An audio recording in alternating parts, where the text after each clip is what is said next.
Bienvenidas, bienvenidos a un nuevo capítulo con Ojo Clínico. Hoy día vamos a estar abordando el impacto que ha generado la pandemia en las mujeres, ¿no? La equidad de género, las brechas también que se han dado, el impacto que ha tenido el COVID-19 en todas ellas. Vamos a estar conversando con dos interesantes invitadas. Como siempre, recordarles que pueden seguir nuestras transmisiones y también pueden hacerlo en la región metropolitana en el 11.2 señal digital. Si usted que nos está viendo ahí quiere ser parte de este programa, puede también mandarnos sus consultas, tomar su celular, grabar un video, hacer la pregunta para nuestros especialistas y enviarlos a nuestro correo que es canaluchiletv@uchile.cl. Puede dejarnos sus comentarios, si quiere proponernos algún tema, libertad de acción, escríbanos a nuestro correo que está apareciendo también en pantalla. Y si quiere revivir algún capítulo especial, volver a revisar algún contenido de nuestro programa, también puede hacerlo a través del canal de la Universidad de Chile en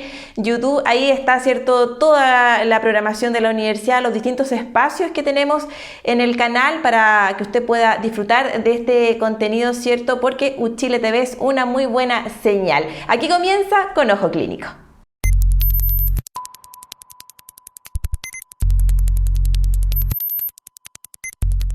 Y como es habitual en nuestro programa, comenzamos, ¿cierto?, revisando las principales cifras. En los casos nuevos, en promedio se han registrado 468 casos nuevos diariamente, una cifra bastante menor, ¿cierto?, a lo que estábamos ya acostumbrados en los meses de julio, que hubo bastante preocupación, pero como siempre decimos con Ojo Clínico, hay que seguir cuidándose. Si hablamos de casos activos, tenemos más de 3.000 en nuestro país y la tasa de positividad, fíjese usted que subió porque veníamos, ¿cierto?, con una baja sostenida, hoy es de 1,2%. Hablamos de la variante Delta, hasta esta semana se habían registrado 2.016 casos de esta variante Delta en nuestro país, una variante de bastante preocupación por lo que han señalado las autoridades. El 82% corresponde justamente a contagios comunitarios y del total de casos un 60%, fíjese que no había recibido las vacunas contra el COVID-19,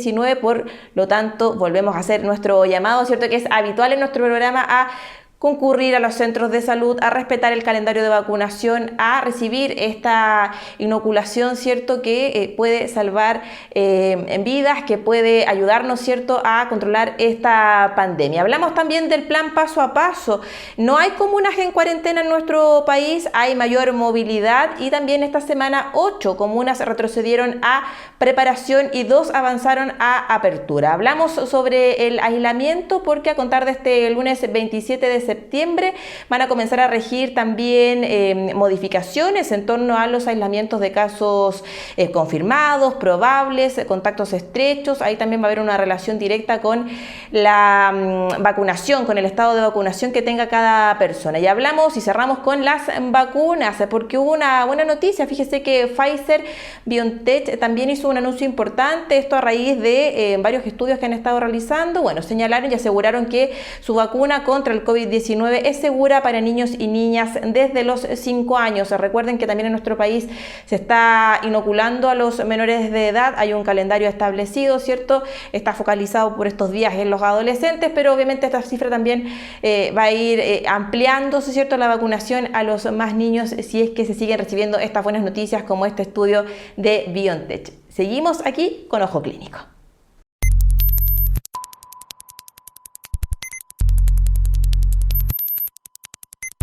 La pandemia del COVID-19 ha generado impactos no solo en nuestro país, sino que en todas las sociedades, esto a nivel mundial. Pero claramente son las mujeres las que se han visto más afectadas por distintos efectos que ha tenido esta crisis global, ¿cierto?, en las mujeres. Las cifras son elocuentes, son muy preocupantes, son datos alarmantes en los que se han recibido, ¿cierto?, en estos casi 2 años de pandemia. Según información de la Comisión Económica para América Latina y el Caribe, la CEPAL, las mujeres hemos sufrido un retroceso de más de una década.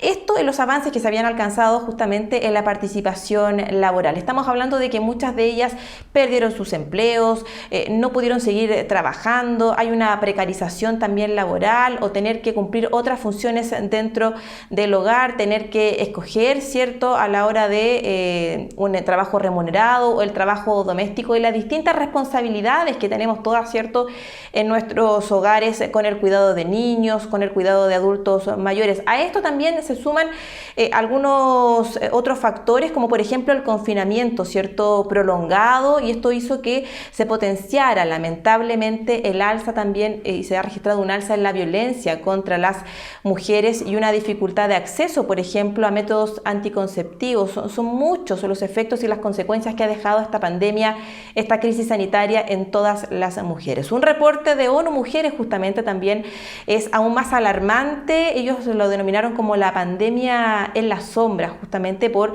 esta situación que han tenido que enfrentar y la realidad que han tenido que enfrentar millones de mujeres en todo el mundo. En muchos países se incrementaron las llamadas telefónicas por casos de violencia intrafamiliar, violencia contra las mujeres. Las agresiones se incrementaron, y no solo en mujeres adultas, sino que también esto ha afectado a niñas. La ONU es categórica en señalar que el impacto de esta pandemia, ¿cierto?, puede generar un retroceso de hasta 25 años en términos de igualdad, ¿cierto?, para las mujeres, lo que obviamente va a arrastrar y arrastra un empobrecimiento de las familias, de sus círculos cercanos, el aumento del trabajo informal, ¿cierto?, de las condiciones laborales, y también una grave pérdida en la dignidad de todas ellas. Nuestro país no está exento de esta realidad, de esta situación. También hemos visto, ¿cierto?, que la realidad de las mujeres se ha visto afectada muy considerablemente por la pandemia en los distintos niveles socioeconómicos. Justamente hay un informe que salió en marzo de este año de Women in Work Index, que mide justamente el empoderamiento de las mujeres en 33 países. Y aquí la cifra no es nada buena para nuestro país, porque justamente Chile está registrado como el país del OECD que más ha retrocedido en indicadores laborales femeninos, justamente todo esto producto del COVID-19. Un panorama complejo que sin duda tenemos que poner mucha atención, y es parte de lo que vamos a estar abordando con nuestras invitadas, los efectos que esto puede tener, de qué manera hacer frente a toda esta situación. Lo revisamos en nuestro programa Con Ojo Clínico.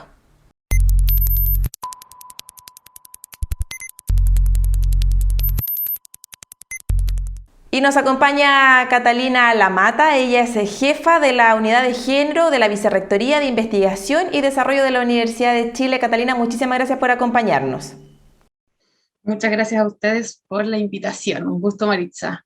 Igualmente, Catalina, a partir preguntándote sobre el impacto que ha generado, ¿cierto?, la pandemia en las mujeres, ¿de qué manera esto se ha ido evidenciando? Primero hablemos de lo interno, por ejemplo, de la Universidad de Chile, de qué manera se ha visto este impacto, ¿cierto?, de la pandemia sobre las mujeres, y de ahí después vamos desglosando también las distintas realidades, ¿no?, que tenemos en nuestro país. Buenísimo. Mira, contarles un poco qué hacemos nosotras, y a propósito de qué podemos comentar un poco la realidad de las mujeres trabajadoras de nuestra universidad a propósito de la pandemia. Nosotros desde el 2019 estábamos trabajando en levantamiento diagnóstico sobre brechas de género en la generación del conocimiento en todas sus manifestaciones, en la investigación, en la innovación, en la creación artística, en miras de poder establecer recomendaciones, acciones, políticas con equidad para la universidad. Y en ese marco nosotros pudimos visibilizar, ese era un trabajo incipiente en esos momentos, desequilibrio en la composición de los equipos de investigación, una minoritaria participación de mujeres en la postulación y acceso a los fondos, minoritaria participación de mujeres en los puestos de liderazgo, etc. Además de muchos aspectos claves de las labores de mujeres trabajadoras en la universidad que han sido invisibilizados, como los trabajos de gestión al interior de la universidad. Vimos esa foto, o esa incipiente foto, que de alguna forma es una especie de reflejo de la realidad nacional. Las brechas, por ejemplo, en términos de acceso y postulación a los fondos es de un 30-70%, que es lo mismo más o menos que la realidad nacional. Pero también entendimos que esas brechas también son un síntoma, por decirlo de alguna forma, un síntoma de una enfermedad que es mayor. Y que partiendo de la base que nosotros somos una universidad del Estado, nuestra institución refleja una problemática que es social, que es económica, que es política de un país. Y esa realidad se refleja al interior de la universidad y de alguna forma reproduce sesgos y brechas de género. Entonces, cuando nosotros, bueno, vivimos como todas ustedes, todas, todos, todes, le decimos frente a la pandemia, entendiendo que es una crisis sociosanitaria, nos dábamos cuenta o intuíamos que estas brechas que ya estábamos visibilizando se iban a profundizar. O sea, sí o sí se iban a profundizar y que teníamos que levantar datos para poder ver qué podríamos hacer en torno a esto, así que hicimos una encuesta. Así que desde eso yo voy a poder como referirme respecto a los datos de la encuesta que nosotros realizamos, donde levantamos las condiciones de trabajo remoto en contextos de pandemia. Y bueno, ahí levantamos elementos nuevos como lo que significaba trabajar remotamente, que no es lo mismo, y ahí lo aprendimos, que no es lo mismo que teletrabajar, porque no hay una legislación acorde al teletrabajo en instituciones del Estado como la Universidad de Chile. Entonces no podíamos hablar de teletrabajo, teníamos que hablar de trabajo remoto. Por otro lado, bueno, el confinamiento, que era algo que también se venía arrastrando con los toques de queda desde el 2019, o sea, el aislamiento de las redes, fue algo clave que nos muestra otros aspectos de estas brechas que yo les venía mencionando antes. Una de las hipótesis que nosotros pusimos en nuestro trabajo fue que se iban a generar efectos no deseados y que iban a afectar la capacidad, particularmente de las mujeres, de gestionar, crear y transferir conocimiento a la Universidad de Chile. Y claro, entonces nos sorprendimos con los resultados, porque si bien la producción científica formal disminuye muy moderadamente y en algunos casos se mantiene, o sea, nosotros lo que pensábamos era que iba a disminuir la producción científica, tomando en consideración que los tiempos de investigación igual son heterogéneos y que hay muchas variables que se tienen que considerar, pero la foto que sacamos en ese momento era que más o menos se mantenía esa producción académica. ¿Pero a costa de qué? Bueno, a costa de la salud mental y de la calidad de vida de principalmente las mujeres al interior de la universidad, y eso fue de las cuestiones que más nos golpeó y nos mostró un aspecto que quizás no era de las prioridades en esos momentos, cuando uno piensa en brechas de género en la investigación, en la creación del conocimiento en todas sus manifestaciones. Catarina, porque claro, estamos hablando de la realidad, ¿cierto?, de la universidad y de esta encuesta y de estos datos que ustedes han podido recabar. Estamos hablando de mujeres académicas, mujeres funcionarias, estudiantes, ¿cierto?, alumnas, jóvenes, mayores. Y eso también, si nosotros lo llevamos a la sociedad civil, por así decirlo, ¿no?, es también una realidad que ha tenido que enfrentar millones de mujeres en nuestro país. Tú hablabas recién de este trabajo remoto, del teletrabajo.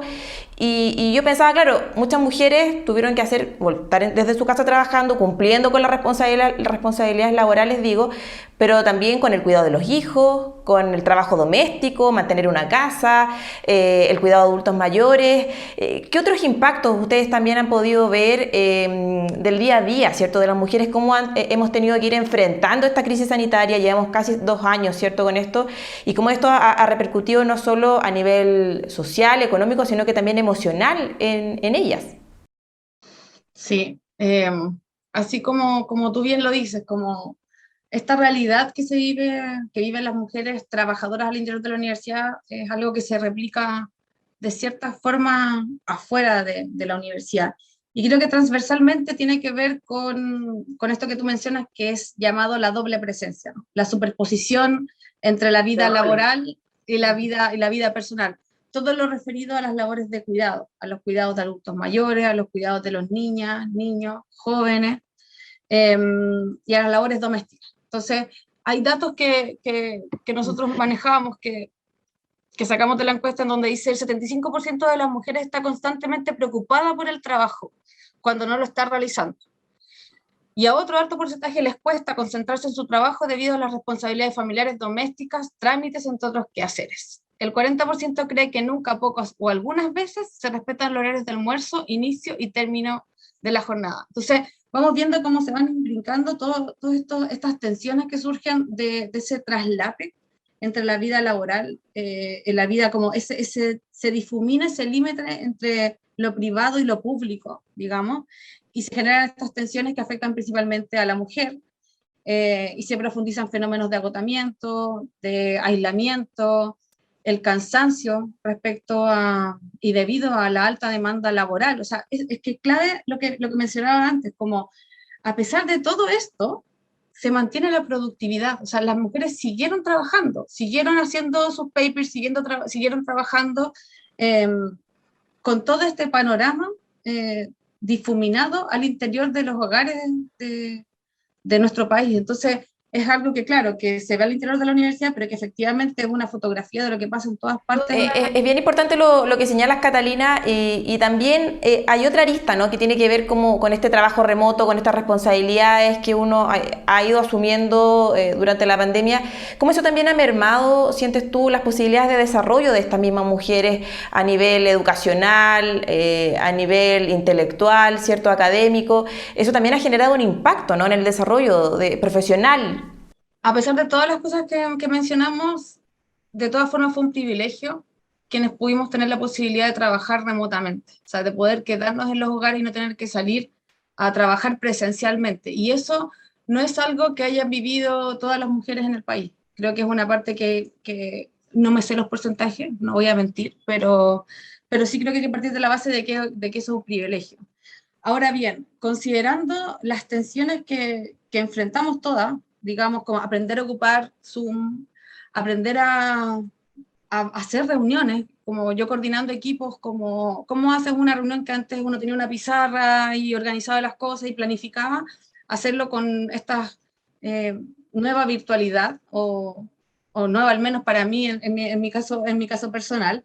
Y ahí vamos a los datos y vemos que las brechas digitales afectan principalmente a las mujeres. O sea, nosotras las mujeres tenemos menos acceso al desarrollo tecnológico que nuestros pares varones, y esto se agudiza dependiendo del contexto socioeconómico. Entonces, claro, vemos todo lo que pasó en los contextos de las comunidades escolares, en donde los niños no pudieron tener acceso a las clases, cómo eso va a repercutir también y cómo repercutió en la docencia universitaria. A mí me parece que ese punto es clave de reflexionar. Yo no tengo todos los elementos para hacer un gran análisis, pero sí me surgen ciertas preguntas respecto a la revalorización de la docencia, a que hoy día es prioritario pensar cuáles son esos dispositivos con los cuales nos acercamos a los nuevos estudiantes, a las estudiantas, eh, y que eso va a ser un desafío articulado de la universidad. Entonces, todas estas problemáticas referidas a la inclusión o a los sesgos de género,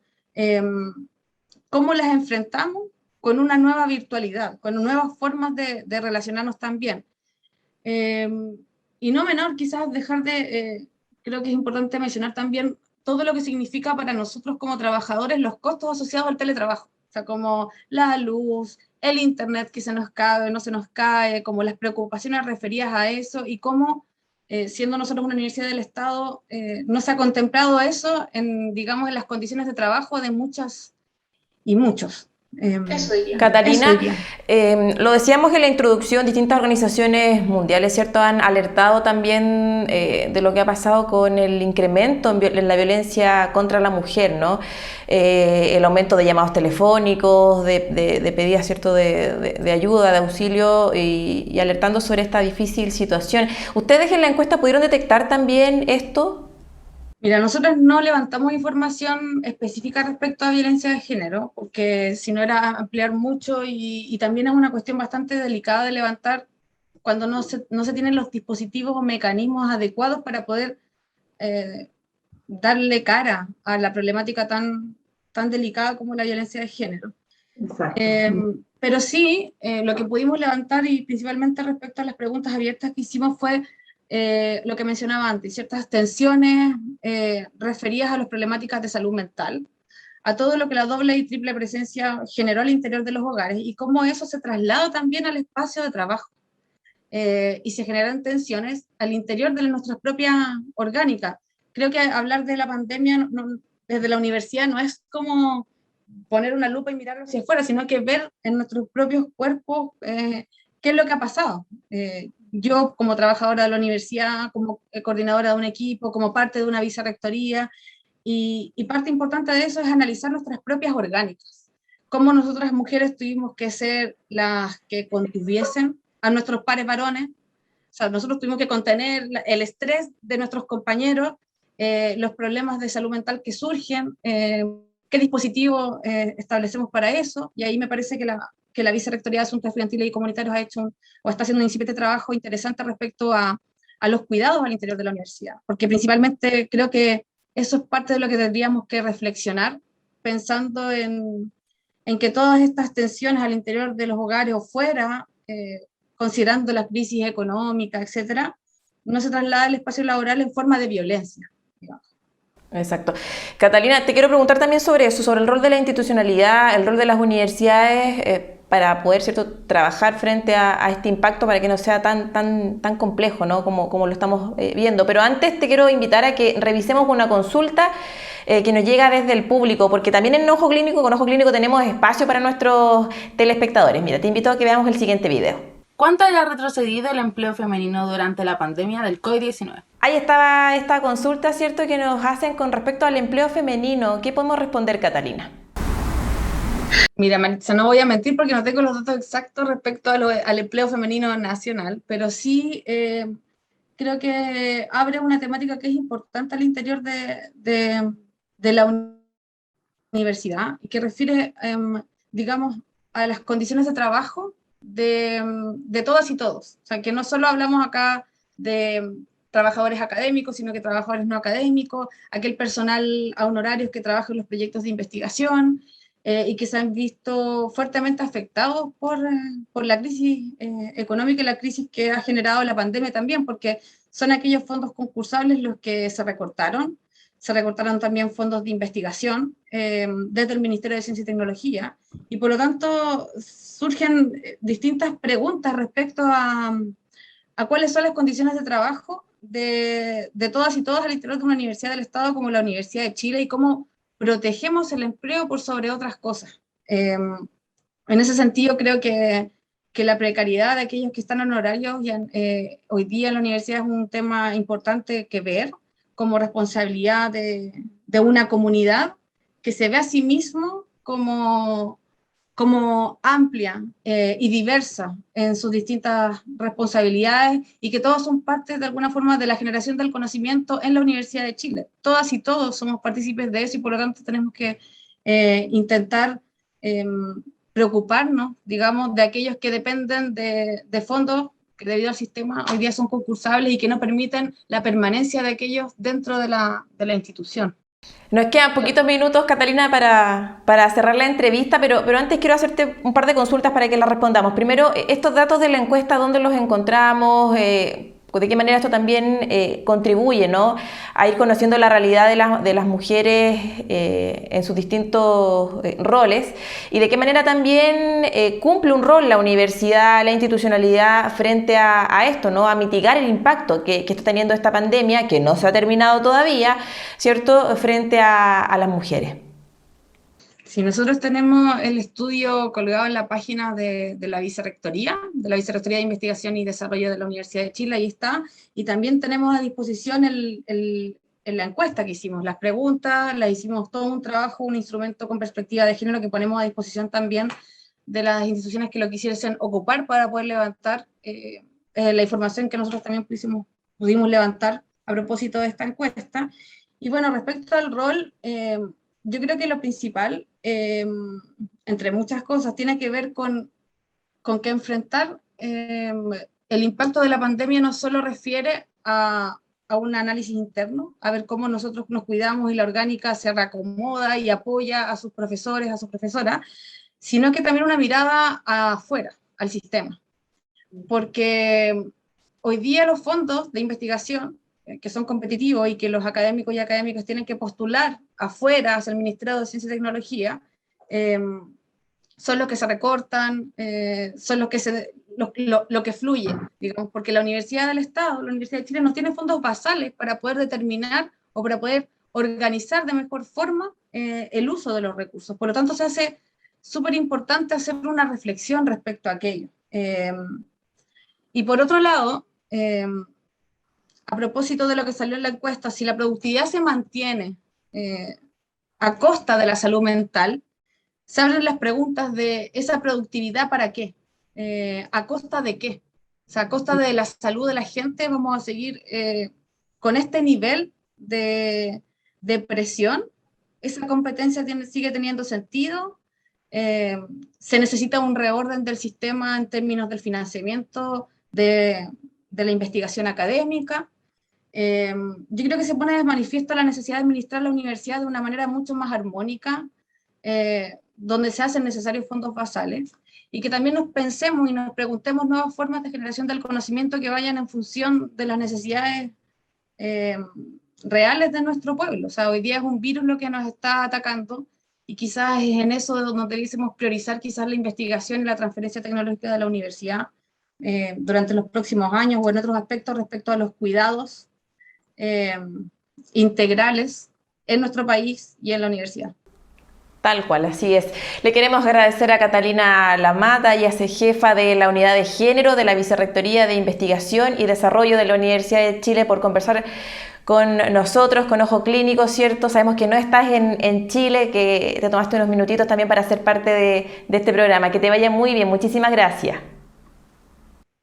Gracias, Maritza, que estén muy bien.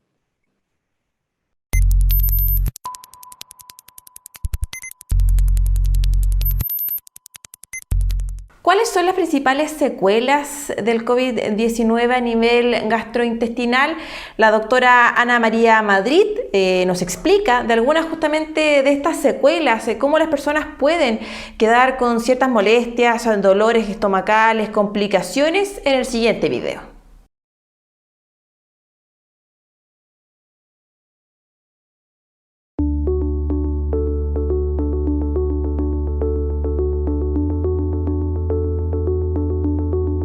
Bueno, uno tiene que diferenciar un poco porque uno tiene que pensar primero que los pacientes que sus síntomas principales de COVID son gastrointestinales, esos son los que quedan con mayores secuelas.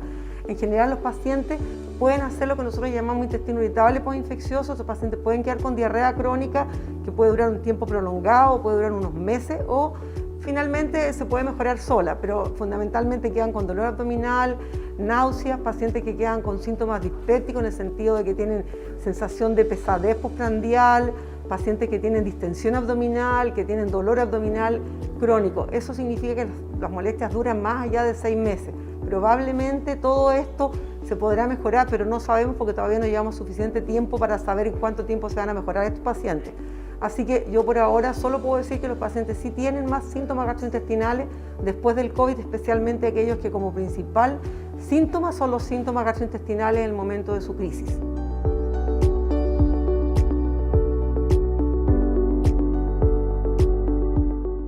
Esos pacientes se recuperan, como digo, porque tiene que mejorar la flora intestinal, tiene que haber todo un cambio, no siempre la flora logra mejorar, no siempre todo puede solucionarse rápido, entonces en general estos pacientes como son tiempos más largos que uno tiene que esperar en que se mejoren. Después pacientes que no se mejoren nunca y queden para siempre con un intestino irritable postinfeccioso, y eso hay que tratarlo el resto de la vida.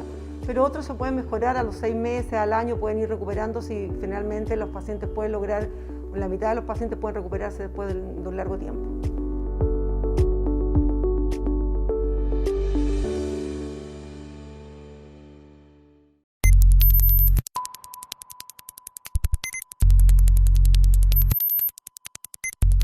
Y usted ya la ve en pantalla, ella es Silvia Lamadrid, socióloga de la Oficina de Género de la Facultad de Ciencias Sociales, profesora asociada del Núcleo de Género Julieta Kirkwood del Departamento de Sociología de la Universidad de Chile. Profesora, muchísimas gracias por acompañarnos.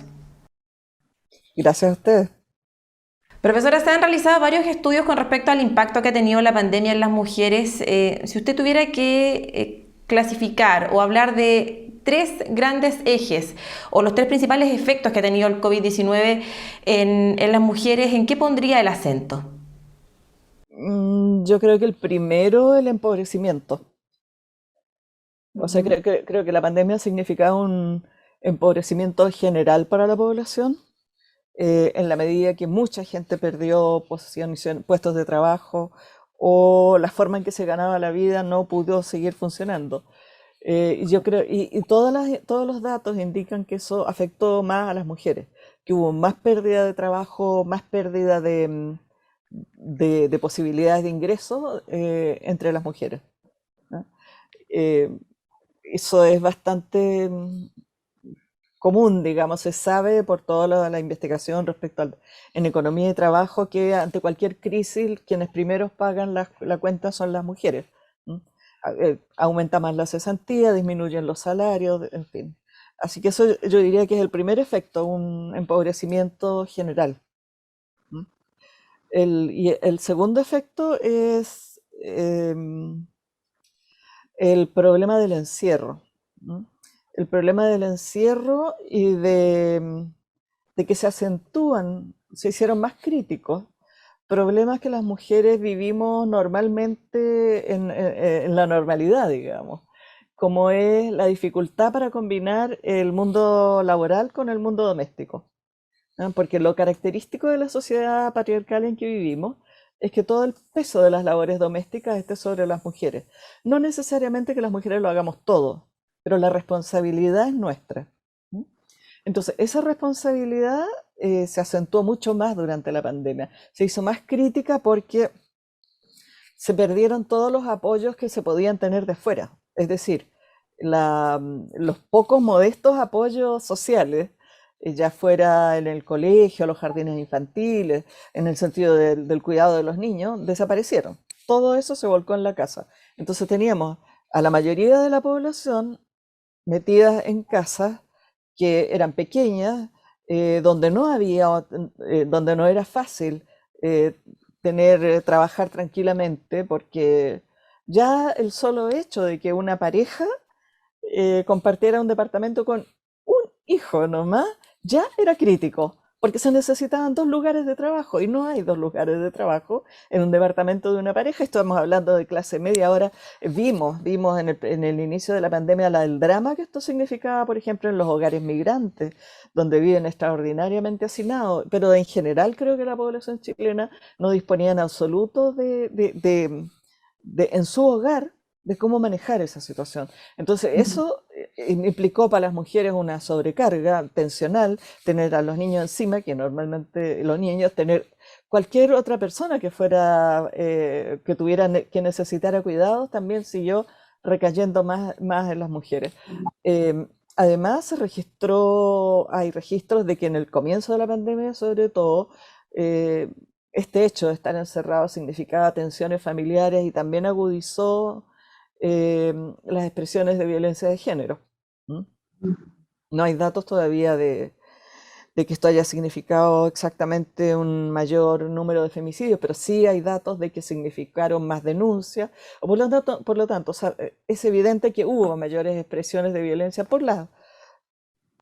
porque vivíamos previamente situaciones de desigualdad, y que eso se vuelve más crítico en el encierro de la pandemia. Bueno, todo eso además evidentemente ha afectado la salud mental, por así decir, de toda la población. O sea, todas y todos en este momento estamos sometidos a presiones mucho mayores que las normales. O sea, y conste que veníamos además de una situación, como en Chile en particular, en que eran enormes las tensiones y se estaban expresando socialmente. Yo diría que eso es como, pondría ahí el tercer efecto de la pandemia, digamos, junto con el empobrecimiento, junto con las dificultades de la convivencia, con la sobrecarga laboral. Está también la dificultad para lograr expresar pública y socialmente, como se venía haciendo, el descontento y las demandas, la posibilidad de organizarse en torno a las demandas. Creo que si bien se logró mantener una fuerte presión en términos de que las redes sociales se usaron intensamente, de todas maneras hay una pérdida en términos de la movilización, pero yo diría, más que la movilización, más que por cierto no ha vuelto a ver esos cientos de miles de personas en la calle, ha habido más dificultad para organizarse, para mantener la comunicación y ir creando las redes que podríamos haber creado en todos estos años. O sea, en torno a la Constitución, por ejemplo, en torno al proceso constituyente, este podría haber sido un proceso mucho más participativo, donde hubiera habido muchas organizaciones moviéndose, y donde las organizaciones de mujeres hubieran tenido un papel súper importante, pero eso ha sido como contenido sofocado, no que no se haya hecho, se ha logrado algo, se han logrado muchas cosas, se logró una constitución paritaria, en fin, pero eso está ahí limitado. Ujú. Profesora, ¿por qué las mujeres y los niños también, ¿no? Niños y niñas son los más perjudicados en esta pandemia? ¿Qué otros factores inciden en esta crisis sanitaria? Bueno, es que la crisis sanitaria se instala en una sociedad desigual. Entonces, en la medida que hay una crisis y que hay menos recursos, en que hay más presión sobre toda la población, desde luego que van a ser los sectores más subordinados los que van a pasar lo peor. O sea, es de lógica que que haya mayor violencia en el hogar, aun cuando afortunadamente, bueno, quizás con los datos de los últimos femicidios esto va a aumentar, quizás cuánto femicidio oculto puede haber también, pero es inevitable eso, ¿no? Porque eso es precisamente lo que el movimiento feminista venía denunciando, esa desigualdad, esa violencia, ¿ah? Eso, en estas condiciones, en este contexto de mayor pobreza y de dificultad para expresar públicamente demandas, cuestionamientos, es obvio que se convierte en una situación mucho más sofocante para mujeres, niños y diversidades sexuales. Profesora, usted lo mencionaba, ¿cierto? Que nosotros antes de la pandemia también estábamos viviendo, ¿cierto?, un proceso social importante, potente, este llamado estallido social, ¿no?, que sí se le denomina. Pero también había un movimiento feminista muy con propuestas claras, con demandas también claras. ¿De qué manera esta pandemia también ha impactado en eso, ¿no? En esta lucha constante, en esta visibilización que se estaba haciendo, se estaban colocando sobre la mesa temas que hace 20 o 30 años atrás nadie hablaba, ¿cierto? Que nadie veía y que son muy latentes. ¿De qué manera también la pandemia ha repercutido en todo este movimiento, ¿no? En el movimiento feminista, en la defensa de los derechos de las mujeres, de las niñas y niñas? Yo te diría que el mayor efecto ha sido el que te señalaba, es decir, las demandas han estado presentes porque la sociedad ha seguido funcionando y existen las redes sociales, existe la representación política, existen mujeres feministas en la convención, hay organizaciones que tienen voz pública, de modo que las demandas feministas no desaparecieron en ese sentido. Pero yo he hecho en falta que es como otro plano, que es el que está inmediatamente detrás, porque si te fijas todo eso es el sector que tiene lo suficiente capital y los suficientes recursos como para poder expresarlo. Pero creo que hay una deuda con las mujeres populares, con las mujeres pobladoras, las mujeres trabajadoras que están tan concentradas en la sobrevivencia en este momento que difícilmente pueden organizarse, sin contar con que el hecho de la pandemia te dificulta enormemente el contacto. Hubo muchas cosas, ¿no es cierto? Recordemos los primeros meses de la pandemia en que se crearon ollas comunes, muchos grupos de apoyo y que seguramente deben existir todavía. Pero eso creo que dentro del proceso insurreccional que habíamos venido viviendo, hubiera podido expresarse mucho más orgánicamente, mucho más vitalmente, ¿ah? Y ha tenido que ser virtualmente, y no todo el mundo tiene acceso a los medios virtuales, entonces eso ha coartado la expresión popular, en mi opinión. Profesora, usted también hacía mención, ¿cierto?, a la salud mental, ¿no? A todo este impacto que ha generado por esta multiplicidad de roles que cumplimos las mujeres en el hogar. ¿De qué manera también se debería hacer un trabajo más potente con respecto a esto? La pandemia aún no ha terminado, ¿cierto? Si bien estamos viendo cifras más bajas, pero hay toda una nueva forma de vivir, ¿no es cierto? Han cambiado nuestros hábitos, hay gente que sigue en trabajo remoto, otros que están volviendo a la presencialidad. ¿De qué manera también debería haber una preocupación más importante, latente, desde el Estado frente a las responsabilidades que tienen las mujeres, que son las que tienen muchas responsabilidades, ¿no?, domésticas, y que socialmente se les ha ido delimitando estas responsabilidades por la sociedad en la que vivimos? ¿De qué manera usted cree que también hay un punto que hay que trabajar y que es muy, muy relevante? Tú apuntas a la responsabilidad social de los cuidados, en realidad. Ujú, sí.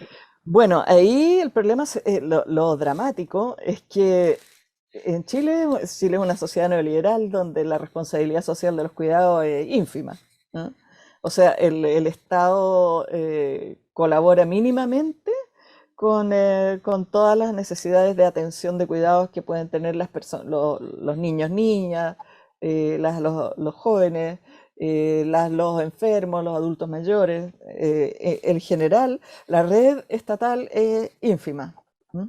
Y esa red quedó más constreñida todavía con la pandemia, porque no funcionaron los jardines, había dificultades en que las personas se trasladaran, por lo tanto, cuidadores externos no podían llegar. En ese sentido, es que te decía que es el segundo punto crítico que hemos vivido las mujeres, porque ha habido una sobrecarga de tareas de cuidado. O sea, no hay quien no, junto a su trabajo hecho en casa, ha tenido que estar pendiente, así como diosa hindú, con manos en todas partes. ¿Ah? Obviamente, eso creo que lo interesante de eso es que la pandemia nos puso en la cara el problema. Y nos puso en la cara que esto no, tal como la pandemia no se podía resolver individualmente, o sea, si el gobierno hubiera dejado esto a la iniciativa individual, la gente se hubiera muerto de hambre. ¿Ah? Por lo tanto, hay una responsabilidad social en la conservación de la vida de la sociedad.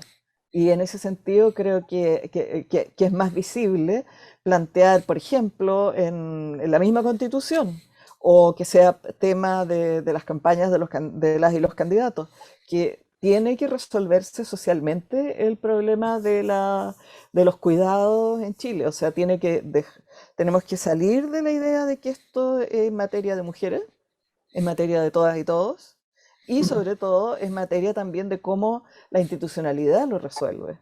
O no es algo que tenga que quedar a la responsabilidad de cada persona, de cada mujer o de cada familia, ¿no? Aquí tiene que haber una transversalidad en una solidaridad social, ¿no? Que tiene que retomarse, y que había sido, que lo poco que había en el Estado hasta 1973 fue brutalmente destruido por todo el modelo liberal que instaló la dictadura, y que nunca fue realmente cuestionado durante los gobiernos consiguientes. O sea, aquí hay un problema muy serio. De hecho, todas las demandas que se han venido acumulando tienen que ver precisamente con eso. Tienen que ver con, por ejemplo, la educación. Toda la lucha por la educación gratis, por la educación de calidad gratis, apunta a que eso fue puesto en los hombros de las familias. Y eso es irresistible. Toda la lucha contra el sistema de AFP, que es un sistema de fondos de pensiones que los únicos que han obtenido resultados positivos son los dueños de esas empresas, ¿ah? Para las jubilaciones son una miseria, y está clarísimo que aquí va a haber un problema de cuidado espectacular. Ya hay un problema de cuidado espectacular con las personas que jubilan, y que hoy el gobierno le ofrece pensión de gracia de 177.000 pesos. Pero ¿quién come con 177.000 pesos? Es un chiste. O sea, es como tiene el gobierno el descaro de venirnos a presentar esto en estos minutos agónicos de su mandato, además, cuando no tiene ninguna legitimidad. Exacto, es una realidad bien impactante. Se habla de que Chile está envejeciendo, pero la realidad es que ya Chile tiene una población envejecida, y hay que tomar cartas en el asunto.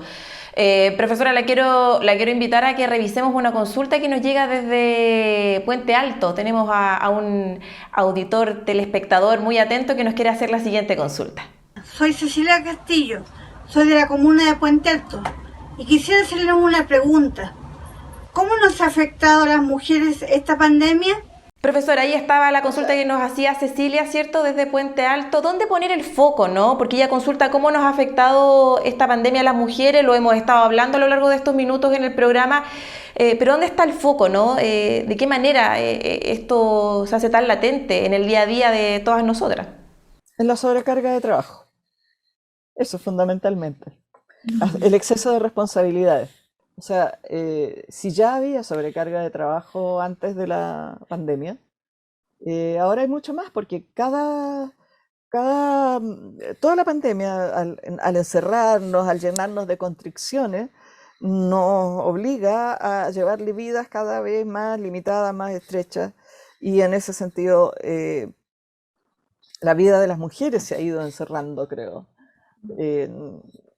se ha ido como achicando, ¿no? Por eso te decía, o sea, el empobrecimiento, o sea, no tenemos plata, las mujeres hoy tenemos menos plata que antes, aún las que hemos conservado el salario y resulta que las cosas están muchísimo más caras, o sea, sí que no hay nadie que no haya perdido, bueno, excepto los que nunca pierden. Luego el problema de la sobrecarga en el hogar y luego la dificultad para organizarse, expresarse, articular demandas, crear lazos, asociatividad con vecinas, con otras personas. Eso se ha vuelto mucho más difícil. Creo que eso es también otra forma de sufrimiento que nos ha traído la pandemia. Porque a fin de cuentas la salud mental es, cuando hablamos de mala salud mental, es que estamos sufriendo. Y estamos sufriendo por todas esas cosas. Y por lo tanto, ¿cómo evitar ese sufrimiento? Bueno, ni con pastillas ni con tratamiento, hay que cambiar esas cosas. Hay que ir al fondo. Profesora, ONU Mujeres habla y ha advertido, ¿cierto?, de un retroceso de más de 25 años en términos justamente de igualdad. ¿Usted comparte eso? ¿De qué manera pequeñas batallas que ya se habían ganado pueden, ¿cierto?, tener un paso atrás justamente a raíz de esta crisis sanitaria? Yo creo que la mayor pérdida ha sido en el mundo del trabajo. Creo que... Y ahí hay un elemento que es bastante peligroso, que es en las formas de organización del trabajo. No es solo que se haya perdido salario, también creo que se ha perdido los límites del horario laboral. Una de la virtualidad, el trabajo virtual, era una posibilidad que existía antes de la pandemia y alguna gente lo hacía. Bruscamente, la mayoría de la población aprendimos a trabajar en trabajo virtual y también creo que los dueños del capital descubrieron lo bueno, las partes buenas de tener trabajadores virtuales, que son realmente trabajadores sin horario, ¿no? Creo que ahí hay un peligro bastante grande y creo que las principales afectadas son fácilmente las mujeres, que son en el mundo laboral, por construcción social, las personas vistas como más frágiles, más fáciles de forzar a que trabajen en peores condiciones. O sea, siempre se ha hablado, por ejemplo, de lo bueno que es para las mujeres trabajar media jornada, jornadas parciales, cuando cualquier persona que trabaje sabe que eso lo único que esconde es que te van a pagar menos, igual te van a exigir la jornada completa. Bueno, ahora con la virtualidad no tenemos límites. Y reconstruir esos límites en una sociedad donde los trabajadores ya teníamos pocos derechos, creo que va a ser una buena pelea.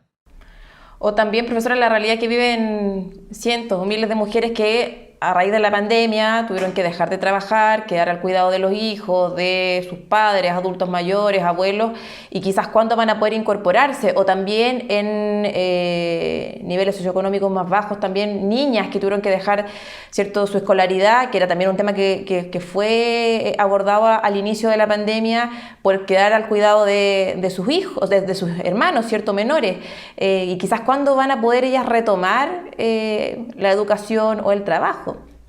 Estos dos elementos también son importantes, probablemente más en términos del trabajo que de la escolaridad, aunque depende de la escolaridad. En realidad en sectores populares esto sí puede ser bastante dramático, y más que incluso que en sectores populares, en sectores populares no urbanos. Ahí es más fácil que el retroceso del acceso de las mujeres a la educación, pero sí son dos aspectos que agravan esa pérdida que hemos experimentado las mujeres en este periodo.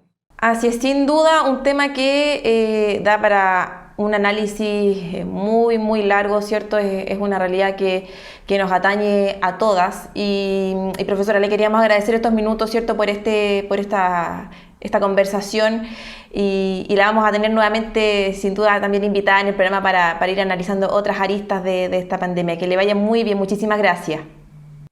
Gracias a ustedes, que tengan buena tarde. Gracias.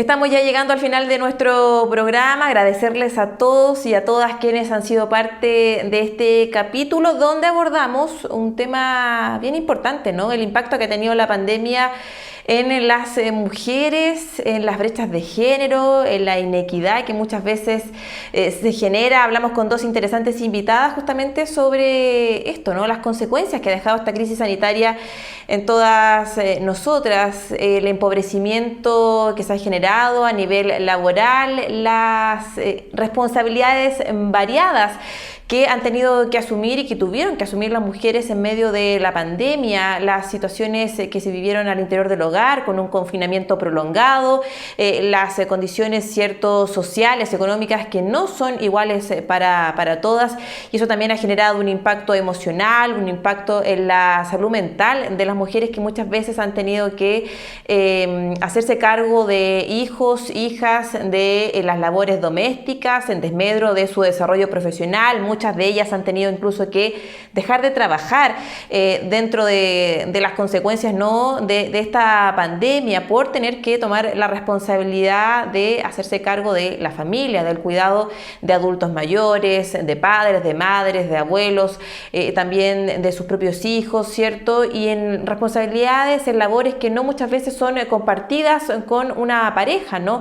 Y que eso también hace que sea bien frustrante y bien complicado lo que han tenido que vivir muchas de ellas. Ha existido también un aumento en la violencia, en los llamados, por ejemplo, de aquellas mujeres que se han visto enfrentadas a situaciones de violencia doméstica, violencia intrafamiliar, ¿cierto?, al interior de sus hogares, y eso también ha generado complicaciones y un tema del que no quisiéramos hablar, ¿no?, pero que se da en la realidad que vivimos actualmente. Hay una responsabilidad de todas, de todos. Estamos en un proceso importante en nuestro país. Se está trabajando, ¿cierto?, en una nueva constitución, está la convención, ¿cierto? Y son temáticas, lo decían nuestras académicas, que tienen que estar abordadas justamente en esta nueva Carta Magna, y también cuando tenemos muy pronto la oportunidad de elegir un nuevo gobierno, un nuevo mandatario, ¿cierto?, o mandataria, y obviamente eso también tiene que ser de incumbencia para todos nosotros ver qué es lo que se propone frente a estos temas, ¿no?, a la igualdad de género, a la corresponsabilidad de todas y todos en labores que nos corresponden a todas y todos, ¿cierto?, como por ejemplo lo es el cuidado de los hijos, la escolaridad de ellos, y también el desarrollo del hogar, ¿no?, que no tiene que ser una responsabilidad que solo recaiga en las mujeres como era tiempo atrás. Dejamos hasta acá este capítulo con Ojo Clínico. Les agradecemos a todos por su sintonía. Siga siempre acompañado de la programación de Chile TV. Nosotros nos reencontramos el próximo jueves. Que esté muy bien. Buenas noches.